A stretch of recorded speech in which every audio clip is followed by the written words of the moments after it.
He who is not a slave to desire is free from all chains, visible or invisible. Inspired by Diogenes of Sinope, they told you that to be a man meant bleeding for love, that devotion meant the chase, that your worth would one day be measured by the heart of a woman who finally said, yes. But what if that pursuit wasn't a rite of passage, but a trap? What if everything you believed about love, longing, and masculinity was scripted to break you? You were groomed to believe that a man who sacrifices is noble, that your pain makes you real, that heartbreak refines you. But no one warned you that the script was designed to empty you. They sold you a dream, and you paid for it with your pride, your time, and your soul. Meanwhile, Diogenes of Sinope slept in a barrel, walked barefoot through filth, and lit a lantern during the day, not because he needed light, but because he claimed to search for an honest man. While other philosophers obsessed over stars and virtue, Diogenes mocked illusions and spat on convention, especially the illusion that love would save you. A wise man, he said, should carry happiness inside himself. But you? You gave your happiness away the moment you made it dependent on her approval. Her smile, her attention, her validation became the gatekeeper of your self-worth. And in that surrender, you handed her your identity.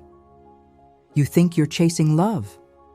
But Diogenes would laugh, because you're not running toward affection. You're running away from yourself. He once saw a man blush in front of a beautiful woman and barked, "Don't be ashamed. It's not your fault, but nature's, for making such creatures irresistible to fools.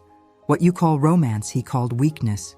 What you believe is strength, he saw as perfume masking desperation." He didn't act to provoke, he acted to expose.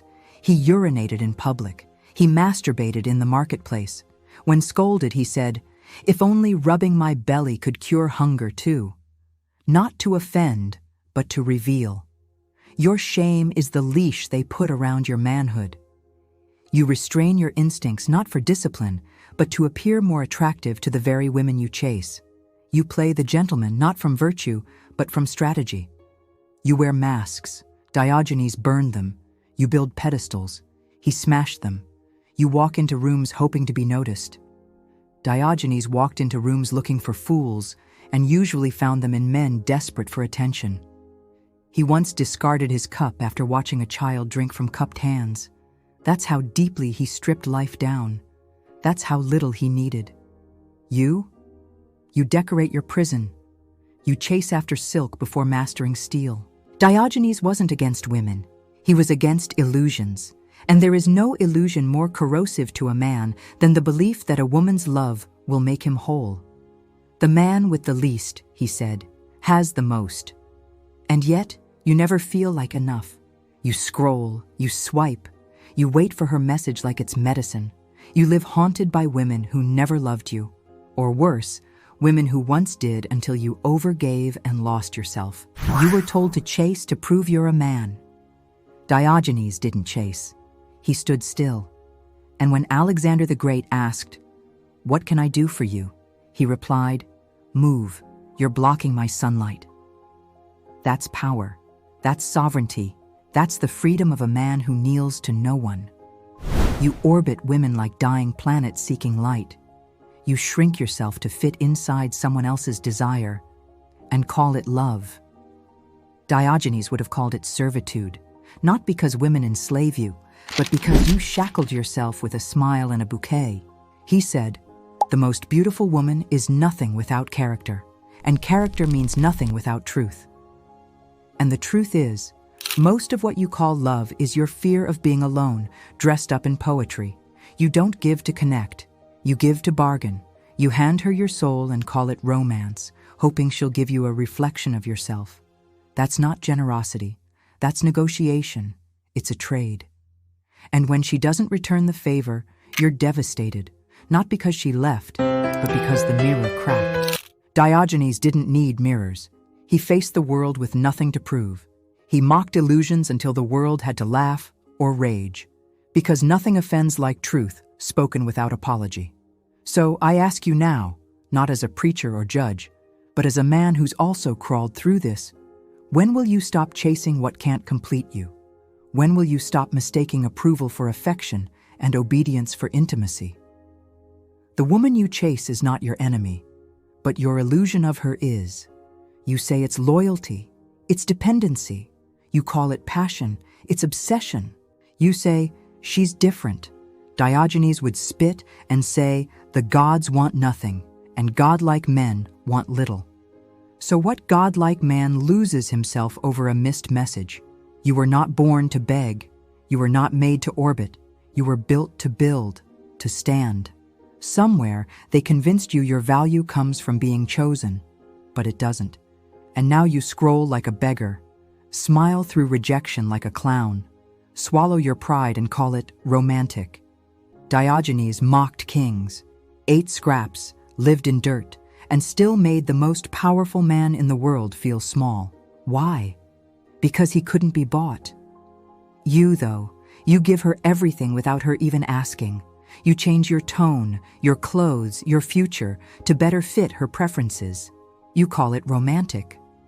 Diogenes would have barked at your performance and named it what it is: submission. The brutal truth? She doesn't respect it, not because she's mean, but because she senses what Diogenes knew. What chases loses value. She may like the attention, but she doesn't love the man who begs for it. And when she leaves, because she will, you'll feel betrayed. But not because she broke you, because you placed your identity in her hands and called it love. Did you love her? Or the version of yourself you became near her? You weren't chasing her. You were chasing the version of you that felt wanted. Diogenes once said, I seek not a male, but a man. A man who stands naked and feels whole. A man who doesn't need a woman to reflect his worth. A man who doesn't beg to be chosen, but chooses. And maybe that's what stings. The realization that she wasn't the dream. Being wanted was. So you look again for another her, another savior in lipstick, another pair of eyes to feel whole again, because no one taught you how to feel like a man without being seen by a woman. You were trained to conquer the world, but not your own mind, to attract women, but never question why. And when you finally ask why, you see the truth. You've been chasing women who didn't love you, who tolerated you, who admired only the version of you that served them. Diogenes thought this was pathetic. He once said, other dogs bite their enemies. I bite my friends to save them. So let me bite you now, not to hurt, but to wake you. Stop chasing what runs. Stop giving your power away. A man who knows his worth doesn't chase. He walks, he builds. And if she wants to walk beside him, fine. If not, he continues. That was Diogenes. That can be you, but only if you kill the fantasy. You tell yourself heartbreak means love, that the ache proves passion, that rejection makes you brave. Diogenes would have laughed at this. He once begged a statue for help, just to prove how stupid it is to beg. You have access to more knowledge than any philosopher in history, yet you still beg. Not for bread, but for attention. You write paragraphs, you rehearse texts, you shrink, bend, censor, hoping she stays, and you don't see it. But you've become exactly what Diogenes hated most, a man enslaved by invisible chains. Your performance is not strength, it's survival, and it's not working. Because if she didn't want you when you were silent, she doesn't deserve you when you sing. You miss her? No. You miss the mirror she gave you. You miss the man you got to pretend to be. If you loved her, you'd love her even if she left. If you loved yourself, you wouldn't need her reflection. She is not your beginning. She is not your end. Your beginning is when you stop running. When you sit in the sun like Diogenes and say, I need nothing, I am enough. Not in arrogance, in truth. Let her walk. Let her choose. Let her love someone else. That's not your death, that's your rebirth. The death of the boy who begged, the rise of the man who knows. Diogenes didn't kneel, He didn't flatter, he didn't chase. Neither should you. Because the moment you stop chasing, you realize you were never chasing her. You were chasing the man you forgot you already were.